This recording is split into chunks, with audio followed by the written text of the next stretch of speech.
नमस्कार मित्रांनो, तर आज आपला हे प्लॉट लागवड करून 22 दिवस झाले कंप्लीट। तर झेंडू पिकासाठी आपण जे पहिला शेड्यूल ऍप्लिकेशन दिलं ड्रिप ऍप्लिकेशन, तर सर्वप्रथम मित्रांनो आपण त्याला पहिली एक ह्युमिकची आळवणी घेतली होती।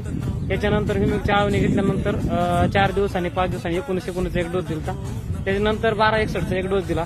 तर पाहू शकता तुम्ही ग्रीनरी वगैरे एकदम मस्त आहे। आणि आता आपल्याला एक स्प्रे द्यायचा, तर स्प्रेसाठी आपण नागाळीसाठी ॲबॅसिन किंवा बायो आर्थिक ऑर्गॅनिक मधला मारणार आहेत। त्याच्यानंतर आपल्याला जर जास्त पुरीचा वगैरे जर पावसाचा अटॅक दिसला तर त्यासाठी आपण ग्लुकॉपर किंवा अँट्रोकॉल किंवा M45 किंवा 6 वापर करणार आहे।